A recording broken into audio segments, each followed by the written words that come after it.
Hey guys, welcome back to Call of Duty Modern Warfare, and today we're going to be taking a look at Tuesday, November the 19th, patch notes. I'd have to say that I've been very impressed by Infinity Ward's ability to be very proactive with feedback coming from the community, as well as addressing issues and concerns that are within the game. Now, in these patch notes, there are some just tidbits of information, but also elements of it that are quite important. And what I'll do is I'll just go through and highlight some of the major things, and then we'll discuss the rest of it in commentary. And what I'll do is I'll leave you a link down in the published section if you want to read all the particular details. Before we get started, I'd like to welcome all the new viewers and returning visitors to the channel. And I would encourage you guys to click on that watermark down there in the bottom right-hand corner if you're on YouTube, along with notifications. And if you're following on DTube or BitChute, I would encourage you guys to give me a follow there as well. Starting it off with Special Operations, a fix for an issue where a player would see no objective after retrying a mission after spectating Operation Paladin has been corrected.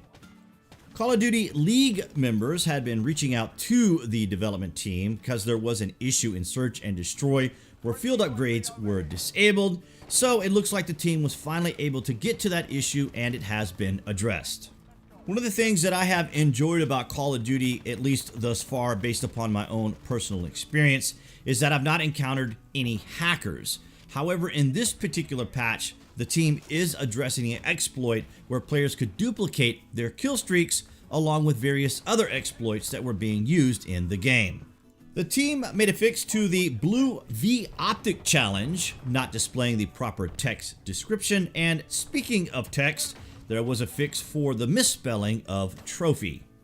In Ground War, there was a bug that would cause the filter on the respawn selection screen to stay on screen when spawning back in. Now, I'm very glad that they addressed the issue of spawning in on a teammate, but I guess I'm a little spoiled playing Battlefield, and so when you die in Battlefield, of course, you have up to 6 minutes before you can spawn back in, but I am assuming that Call of Duty pretty much wants the flow and ebb of the game to continue, so you're not going to be able to just to walk away and then enter into the game.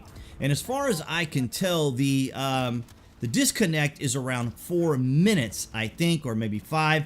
If you know the specific times of idle time kick, then please let me know down in the comment section.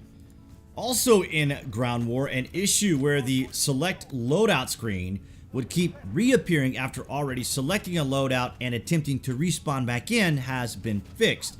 The thing about this, and I think this has been corrected too, is we would get the green square box indicator each time we would get some sort of an attachment or item for the weapon, to include things like the skins. And the thing about it is we would get them and you would go in and you would make the changes to whatever particular item you want to add or remove from your weapon.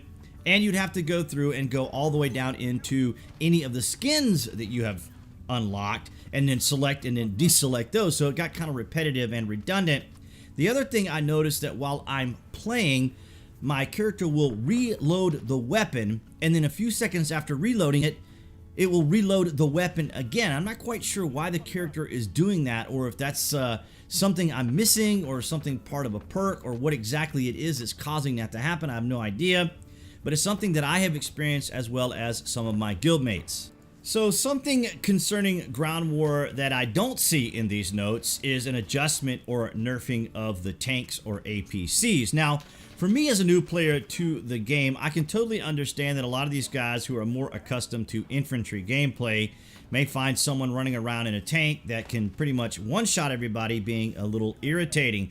But if you're in the tank and you aren't as proficient with it as, say, just your proficient players in general, then you'd be killed in that tank pretty quickly. Now, I can admit that it probably does need some minor tweaking here and there, but I don't know what the extent of that nerf is going to be, but it appears that they didn't make any of those changes in this particular patch.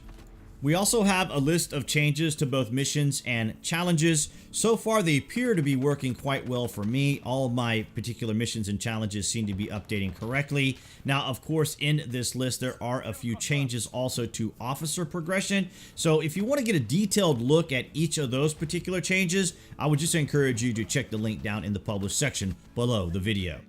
And of course, we get to the obligatory weapon changes as we see the AUG 556 caliber conversion. There have been an increase to close range damage and an increase in mid-range damage and reduced chest multiplier. As we had anticipated, there were some additional changes to the 7.25 shotgun. Those include small reduction to base weapon damage range, significantly reduced the damage range added by attachments, small hip spread increase, and reduced effective damage at the hip. It wasn't until this last patch that I even used the 7.25, much less any other shotguns, but I primarily used it only for CQC type range engagements because I hadn't had any unlocks to be able to have any additional attachments that would give me that sort of range damage. But nonetheless, the gun felt pretty comfortable to me, so I'm kind of interested to see what these changes will do. We also had some changes to the 680, which has a slight reduction of damage at range with all range extending attachments. All right, guys, so that's going to wrap it up for the 1.09 Tuesday, November the 19th update notes. I would encourage you guys now to take a moment and click that like button, as your support of the channel is always appreciated. And of course, you will see now appearing on the screen the channel icon. Click on that to subscribe along with notifications. And if you are watching this on DTube or BitChute, I would encourage you guys to give me a follow there as well. That way, all of you guys will have all the latest out of Call of Duty Modern Warfare.